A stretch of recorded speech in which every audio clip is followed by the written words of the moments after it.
सबसे पहले संविधान को लेकर भारत का संविधान अपने आप में एक बहुत ही मजबूत संविधान है और भारत के संविधान के आर्टिकल्स, आईपीसी धाराएं, क्रिमिनल प्रोसीजर सभी को लेकर के भारत का संविधान एक बहुत ही व्यापक, बहुत ही मजबूत संविधान है। उसमें राज्यों की क्या भूमिका है, उसमें केंद्र सरकार की क्या भूमिका है, लोकतंत्र के स्तंभ हैं जो विधायिका है, व्यवस्थापिका, कार्यपालिका है, न्यायपालिका है, उनके क्या आयाम हैं, उनके क्या कर्तव्य हैं, मौलिक नागरिकों के क्या कर्तव्य हैं और नागरिकों के क्या मौलिक कर्तव्य हैं और क्या मौलिक अधिकार हैं। भारत के संविधान में सबसे पहली जो प्राथमिकता जो दी गई है, भारत के संविधान में लोगों की स्वतंत्रता को प्राथमिकता सबसे पहले दी गई है। और किसी, जैसे कह सकते हैं हम, भारत देश का जो नागरिक होगा, चाहे वो किसी भी राज्य का नागरिक है, वो सबसे पहले भारत का नागरिक कहलाएगा। तो कानून, देश का संविधान सबके लिए बराबर देता है। आज मैं सबसे पहले बात करूंगा, एक संविधान के जानकार के तौर पर मैं सबसे पहले बात करूंगा, कानून के जानकार के तौर पर, संविधान विशेषज्ञ के तौर पर, कानून विशेषज्ञ के तौर पर मैं सबसे पहले बात करूंगा। आपने देखा उत्तर प्रदेश में, उत्तर प्रदेश देश का एक अहम राज्य है जहां पर बीजेपी की सरकार है और उत्तर प्रदेश किसी न किसी मामलों में जो है वो सुर्खियों में रहता है। सबसे ज्यादा जो सुर्खियों में रहता है उत्तर प्रदेश, वो है बलात्कार। बहन बेटियों के साथ रेप की घटनाएं होती हैं। हर 5 मिनट से 15 मिनट में देश में एक रेप होता है, जिसमें सबसे ज्यादा रेप जो है वो उत्तर प्रदेश में रिकॉर्ड किए जाते हैं। ये तो वो घटनाएं हैं जो कि सामने आती हैं, और जो सामने नहीं आती हैं वो घटनाएं पर्दे के पीछे छिपा दी जाती हैं। यानी कि उत्तर प्रदेश को अगर रेप कैपिटल कहा जाए योगी आदित्यनाथ के राज में, तो अतिशयोक्ति नहीं होगा। उत्तर प्रदेश आज रेप कैपिटल बन चुका है। और सबसे पहली बात रेप को लेकर के, फिर क्राइम को लेकर के, हमने देखा है कि पुलिस की कस्टडी में ज्यादा अपराध होते हैं, मानव अधिकारों का हनन होता है, तमाम तरह के अपराध किए जाते हैं, चोर उचक्के बदमाश बहुत अपराध करते हैं। खुद यहां तक कि उत्तर प्रदेश की पुलिस अपराध करती है, किसी भी बेकसूर व्यक्ति को वो एनकाउंटर में मार देती है या फिर जाति के आधार पर मारती है। ऐसे पिछले बहुत सारे मामले देखे जा सकते हैं। जाति के आधार पर उत्तर प्रदेश की पुलिस ने योगी आदित्यनाथ के राज में जो है उसके इशारे पर एनकाउंटर किया। मैं मुद्दे की बात पर आता हूं। ये सारी बात करने के बाद ज्यादा समय मैं आपका लूंगा नहीं इस वीडियो में। जितने साथी, मैं पहले रिक्वेस्ट कर दूं, जितने साथी इस लाइव वीडियो पर मेरे जुड़ रहे हैं, सुनते रहिए और लगातार शेयर करते रहिए। आप कुछ 5, 7, 10 ग्रुपों में शेयर कर दीजिए ताकि ये बात और लोगों तक भी पहुंच सके। बात देश के नागरिकों की है, चाहे वो किसी भी धर्म का है, किसी भी मूल का है, किसी भी जाति का है।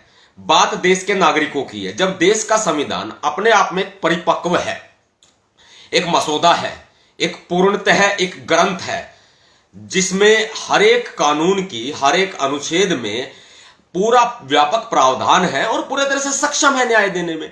ऐसे में उत्तर प्रदेश में तमाम तरह के क्राइम होते हैं और जाति के आधार पर और धर्म के आधार पर कानून बनाना, उनको बिगाड़ना एक शैली बन चुकी है मुख्यमंत्री योगी आदित्यनाथ की। अब एक अध्यादेश ये लेकर के आए हैं, मैं उस अध्यादेश की बात करूंगा। लव जिहाद, हालांकि उसमें लव जिहाद का कोई जिक्र नहीं है। लव जिहाद ग्राउंड लेवल पर क्या है, हकीकत उसकी क्या है, ये सब तो एक विचारणीय विषय हो सकता है, जो देश के विशेषज्ञों के लिए भी हो सकता है, बुद्धिजीवियों के लिए भी हो सकता है, जो कि एक धार्मिक जो संबंध रखते हैं लोग, जो धार्मिक संस्थाएं चलाते हैं, उनके लिए भी एक विचारणीय विषय ये हो सकता है। लेकिन लव जिहाद को लेकर के जिस तरह का अध्यादेश, जिस तरह का कानून उत्तर प्रदेश में जो पास किया गया है, इसे जो एक्ट बनाया गया है, इसे जो कानूनी अमली जामा पहनाया गया है, ये किस हद तक ये कारगर साबित होता है, संविधान इस पर क्या कहता है, इस पर मैं अपनी बात रखूंगा। जितने साथी मेरे साथ जुड़ रहे हैं, please share this video, like and comments. इस मोस्ट इंपॉर्टेंट, क्योंकि बात संविधान की है, बात लव जिहाद की नहीं है, बात संविधान की है, देश के कानून की है। उत्तर प्रदेश के योगी आदित्यनाथ को यह नहीं पता कि भारत का संविधान क्या कहता है। उल्टे सीधे कानून बना करके, 4 मंत्रियों की फौज खड़ी करके, बहुमत से कानून बना के आप अपने आप को शहंशाह कहते हैं, अपनी पीठ थपथपाते हैं, चाहे उसमें संविधान का कत्ल क्यों ना हो जाए, वो ठीक है। अध्यादेश ये कहता है योगी आदित्यनाथ का कि शादी के लिए धर्म परिवर्तन जायज नहीं होगा। कानून ये कहता है, अध्यादेश जो लेकर के आए हैं उसमें यह प्रावधान किया गया है कि शादी के लिए किसी लड़की का धर्म परिवर्तन कराया जाता है तो ऐसे में वो बड़ा अपराध होगा। 7 साल से 10 साल तक की सजा जो है अलग अलग मामलों में इनमें रखी गई है। और यह भी कहा गया है कि किसी भी तरीके से धर्म परिवर्तन शादी के लिए तो मान्य बिल्कुल भी नहीं होगा। अगर किसी को धर्म परिवर्तन करना है तो ऐसे में मजिस्ट्रेट को 2 महीने पहले नोटिस देना होगा। अगर कोई मिशनरी संस्थाएं हैं वो धर्म परिवर्तन कराती हैं तो वो गलत होगा, उसमें सजा होगी, 50,000 तक का जुर्माना उसमें दिया गया है और सजा का प्रावधान इसमें बहुत टाइट किया गया है। बड़ी सोचने वाली बात है कि इस तरह के कानून लव जिहाद के पर्पस से लेकर के आना वो कहां तक सार्थक साबित होता है, कहां तक सिद्ध होता है, क्योंकि यह प्रॉपर तरीके से किसको नीचा दिखाने के लिए, किसको दबाने के लिए, मुस्लिम वर्ग को या अन्य जो अल्पसंख्यक वर्ग है या शेड्यूल कास्ट है। भाई मैं शेड्यूल कास्ट की भी बात करूंगा। शेड्यूल कास्ट के ऊपर अत्याचार होते हैं, शोषण होता है, शोषण के शिकार होते हैं। ऐसे में वो अपना धर्म परिवर्तन करके बौद्ध धर्म की दीक्षा लेते हैं। ऐसे में क्या गलत है? क्योंकि संविधान हमें इस चीज की परमिशन देता है। योगी आदित्यनाथ ने अपने अध्यादेश में इस तरह के तमाम प्रावधानों का उल्लेख किया। जब योगी आदित्यनाथ जी देश के संविधान में ऑलरेडी ये प्रावधान है कि संविधान में आईपीसी की धारा 363, आईपीसी की धारा 366 इसका प्रावधान करती है और बकायदा 363 में 7 साल तक की सजा का प्रावधान है। अगर कोई भी व्यक्ति बलपूर्वक या अन्य तरीके से वेला फुसला के किसी भी तरह से एक व्यक्ति को उसको अपहृत करता है, अगर उसको उसके परिवार से जुदा करता है कोई भी लालच दे करके, तो ऐसे में वो अपराध होगा। भारत का संविधान बहुत मजबूत है योगी आदित्यनाथ जी, बहुत मजबूत है भारत का कानून। ऐसे में आप किस हाशिए से कह सकते हैं, आखिर किस अपनी कुव्वत से कह सकते हैं कि भारत के संविधान में ऑलरेडी प्रावधान होने के बावजूद भी आप एक विधानसभा में इस प्रस्ताव को पास करते हैं? आपको यह अधिकार दिया किसने? देश में संविधान बदलने का काम संविधान ने कानून बदलने का काम, संशोधन करने का काम जो है वो संसद को है। संशोधन जो है वो संसद कर सकती है, जिसकी एक प्रक्रिया होती है। लोकसभा है, राज्यसभा है, देश का प्रथम नागरिक राष्ट्रपति है। ऐसे में आपकी विधानसभा को किसने यह अधिकार दिया कि जब भारत का नागरिक चाहे वो किसी भी राज्य का निवासी है उसके लिए कानून समान है। यह आर्टिकल 14 कहता है समता का अधिकार है, समानता का अधिकार है। संविधान के आर्टिकल 14 का उल्लंघन योगी आदित्यनाथ ने किया है। धर्म, मूल, जाति, वंश, जन्म स्थान के आधार पर आप किसी भी व्यक्ति को उनके इन अधिकारों से, समानता के, समता के अधिकार से वंचित नहीं कर सकते। लेकिन आपने ये कानून ला करके धर्म विशेष के लिए संविधान के आर्टिकल 14 का खुला उल्लंघन किया है। आपको सोच और समझ नहीं है, आपका काम है झाड़ फूंक करना, वो कीजिए। देश के कानून की आपको समझ नहीं, देश के संविधान की आपको समझ नहीं, और आप कानून बनाने की ये बात करते हैं। ये देश के संविधान का प्रॉपर उल्लंघन है। लव जिहाद गलत है, सही है, लव जिहाद कोई शब्द है भी या नहीं है, यह देश के बुद्धिजीवी वर्ग के लिए सोचने समझने का विषय। ना मैं इसका फेवर करता हूं, ना मैं इसका समर्थन करता हूं, ना मैं इसका विरोध करता हूं, लेकिन मैं देश के संविधान की बात करता हूं। यह अध्यादेश किस हद तक कारगर साबित होता है और यह क्या सही है? यह उड़ जाएगा, यह टिक नहीं पाएगा। मैं आपको बिल्कुल बता रहा हूं, यह उड़ जाएगा, उड़ा दिया जाएगा, यह नहीं टिक पाएगा। संविधान का आर्टिकल 21 का प्योर तरीके से यह उल्लंघन है। जब स्वतंत्रता का अधिकार हमें है, देश का नागरिक प्रत्येक व्यक्ति उसकी राइट टू लिबर्टी, उसकी राइट टू लाइफ को छीनने का काम ये योगी आदित्यनाथ का अध्यादेश कर रहा है।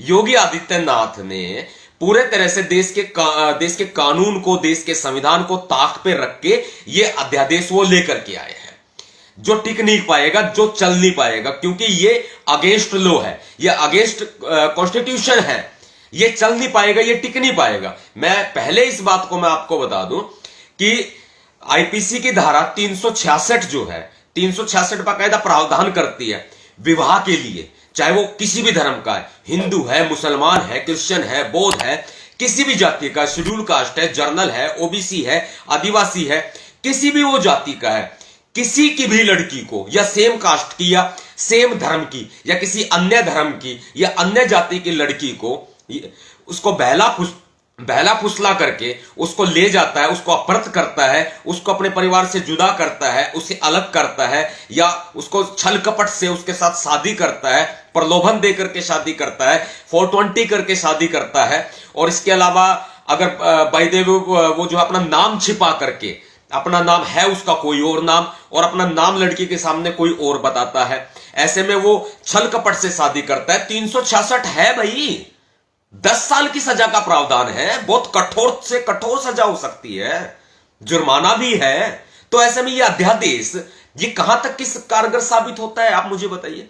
ऐसे में 366 ए बकायदा ये माइनॉरिटी की बात करते हैं, ये माइनर लड़की की बात करते हैं कि भाई नाबालिग लड़की अगर बाय द वे उसको कोई बहलाता फुसलाता है तो 366 ए आईपीसी इसका प्रावधान करती है। सीएम साहब 366 ए में कठोर कानून है, कठोर सजा है, कठोरतम सजा है, नॉन अवेलेबल है, पॉक्सो एक्ट है, रेप की धाराएं हैं, और रेप की धाराएं तो भी बड़ी मजबूत हैं। तो ऐसे में आपको ये अध्यादेश लाने की क्या जरूरत है? आपका ये अध्यादेश लाना प्रॉपर तरीके से आपकी एक धार्मिक जो सड़ांध आपके दिमाग में घुसी हुई है ना, एक धार्मिक मुस्लिमों को दबाना, शेड्यूल कास्ट को, बहुजनों को, दलितों को दबाना, उन्हें बरगलाना, बहलाने फुसलाने का काम तो आप कर रहे हैं योगी आदित्यनाथ जी। आप योगी साहब, योगी रोगी भोगी देश के टुकड़े टुकड़े करना चाहते हो। आप टुकड़े टुकड़े गैंग के मुखिया हो, आप हेड हो, आप टुकड़े टुकड़े गैंग के गैंगस्टर हो योगी आदित्यनाथ जी। आप भारत के टुकड़े टुकड़े करना चाहते हो, क्योंकि देश के लिए समान कानून है। आर्टिकल 14, आर्टिकल 21 इसका बाकायदा आप उल्लंघन कर रहे हैं। आपको यह सोचना चाहिए कि आप टुकड़े टुकड़े गैंग के सरदार हैं। आप भारत को छिन भिन करना चाहते हैं, आप भारत के टुकड़े टुकड़े करना चाहते हैं, लेकिन हम ऐसा होने नहीं देंगे। यह अध्यादेश आपका टिक नहीं पाएगा। कानूनी तौर पर, संवैधानिक तौर पर यह अध्यादेश इलीगल है। इस अध्यादेश का संविधान में कोई भी, किसी भी तरह का कोई स्थान नहीं हो सकता। किसी भी राज्य की सरकार इस तरह का दोयम दर्जे का कानून नहीं बना सकती। ऑलरेडी हमारा संविधान कहता है 366 ए बकायदा माइनर लड़कियों के लिए, जो नाबालिग लड़कियां हैं उनके लिए स्पेशल प्रावधान करता है, स्पेशल प्रोटेक्शन देता है। रेप होते हैं पूरे उत्तर प्रदेश में, बहन बेटियों की रक्षा आपसे करी नहीं जाती। हाथरस में एक बेटी के साथ में, एक बहन के साथ में गैंग रेप होता है, आप उसको आतंकवाद का रूप देकर के उसको दबा देते हैं, उसके परिवार को आरोपी बनाते हैं बेशरम योगी आदित्यनाथ जी। उसकी रात में, आधी रात को आप चिता जलवा देते हैं, वो भी पेट्रोल डालकर, और लाइव देखते हैं, अपने लैपटॉप पर तालियां बजाते हैं। आप जितना बेशरम मुख्यमंत्री मैंने आज तक नहीं देखा। रास्ते में चलते हुए अगर मुझे बंदर दिखाई देते हैं ना, तो मैं उनको केले जरूर खिलाता हूं, लेकिन योगी आदित्यनाथ साहब अगर आप मुझे कहीं मिले ना, मैं आपको केला जरूर दूंगा। क्योंकि ये जो बबेरे की सरकार, बाबे की सरकार, आपका काम योगी आदित्यनाथ जी झाड़ फूंक करना है, वो कीजिए। आप, आपके बस की सरकार चलाना नहीं है। संविधान का आपको सह नहीं पता, संविधान क्या है, कॉन्स्टिट्यूशन क्या है, देश का कानून क्या है, क्या कहता है, आपको अकल नहीं है बिल्कुल जरा सी भी। कभी आपने संविधान पढ़ा नहीं, आपने 2 अक्षर पढ़े नहीं, कभी आप स्कूल नहीं गए, विद्यालय नहीं गए। आप आज आप उत्तर प्रदेश को चलाने की बात कर रहे हैं। उत्तर प्रदेश के नागरिक क्या किसी अन्य देश के नागरिक हैं क्या, जो उनके लिए आप अलग कानून बना देंगे नागरिकता के तौर पर? सोचिए आप, अरे भारत के नागरिक के लिए एक ही तो कानून होगा ना, वो अलग उत्तर प्रदेश के लिए कानून थोड़ी ना बन जाएगा। आपको समझ तो है नहीं, स्क्रू थोड़ा सा टाइट करो, अपना संविधान की नॉलेज रखो आप। ये मैं आपको बिल्कुल बहुत अच्छे तरीके से मैं एक सजेशन दे रहा हूं आपको। आपके बस की सरकार चलाना नहीं है। ये दोयम दर्जे का किसी तरह से एक लव जिहाद, व्हाट इज लव जिहाद, क्या है लव जिहाद, होता है क्या है लव जिहाद? भाई किसी भी धर्म का व्यक्ति हो, किसी भी जाति का व्यक्ति हो, अगर बहन बेटियों के साथ गलत होगा तो संविधान है ना, संविधान में आईपीसी धाराएं है ना, संविधान में आर्टिकल्स है ना, वो करते हैं सजा। भाई एक्ट भी बने हैं बकायदा, 366 ए, 363 आईपीसी, पॉक्सो एक्ट, रेप की धाराएं, रेप के कानून, आर्टिकल 21, आर्टिकल 14, स्वतंत्रता का अधिकार, धर्मनिरपेक्षता का अधिकार, समानता का अधिकार देता है और न्याय का अधिकार भी देता है। Who are you Mister Yogi Adityanath, who are you? आप कौन हैं आप जो इस तरह का कानून बना रहे? किसने आपको अथॉरिटी दी है? You are chief minister of Uttar Pradesh, not a prime minister mister Yogi Adityanath. You are chief minister of Uttar Pradesh, और वो भी जल्दी नहीं रहेंगे। आप निकलिए आप रोड पे, मुख्यमंत्री नहीं होंगे ना जब, उसके बाद देखना आपका हसर होता है क्या। आप कह रहे थे ना एक अपने लेक्चर में कि राम नाम सत्य है कि यात्रा निकलने वाली है, राम नाम सत्य है कि यात्रा निकलने वाली है। एक चीफ मिनिस्टर, उत्तर प्रदेश का मुखिया, सरेआम देश के करोड़ों लोगों को यह धमकी दे रहा है, जान से मारने की धमकी दे रहा है कि राम नाम सत्य की यात्रा निकलने वाली है। इससे बड़ा बेशरम क्रिमिनल कहूंगा मैं कोई मुख्यमंत्री हो सकता है क्या? हो सकता है? आप बताइए, जो सरेआम भरे मंच पर यह कहता है राम नाम सत्य की यात्रा निकलने वाली है। अपनी सोचिए आप, जो आप ये एक बाबा वेश धारण करके जो आप चलते हैं रहते हैं, आपकी जो वेशभूषा है ना, वो एक चीफ मिनिस्टर की वेशभूषा नहीं है। आपकी वेशभूषा प्रॉपर एक फकीर की है। मैं फकीरों की बहुत इज्जत करता हूं, लेकिन आप वो फकीर है जो एक तांत्रिक नहीं होते। तांत्रिक लोगों को बरगलाते हैं, बहकाते हैं, पंडे, इस तरह के बाबा, तांत्रिक, झाड़ फूंक करने वाले, झाड़ा लगाने वाले बाबा जो होते हैं, किसी को कोई बुखार हो गया, छोटा मोटा वो हो गया, लोगों को पागल बनाने का काम करते हैं, बेवकूफ बनाने का काम करते हैं, वो बाबा हैं आप।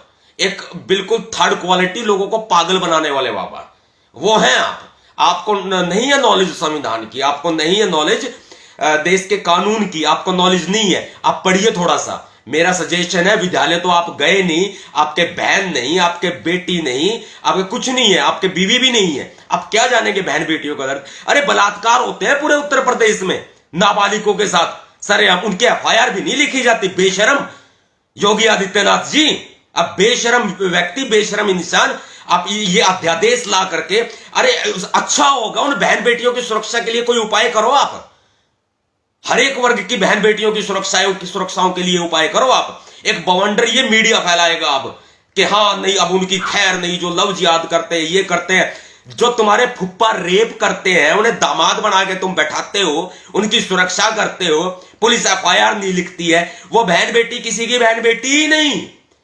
लव जिहाद का रूप देकर के उसको गलत तरीके से उसको पेश कर देना, ये तुम्हारा कानून है क्या? ये तुम्हारा अध्यादेश है क्या? टिक नहीं पाएगा बेटा, योगी आदित्यनाथ जी टिक नहीं पाएगा। और हां, जितना है उतना ही रहे। चीफ मिनिस्टर है, इज्जत है वहां तक।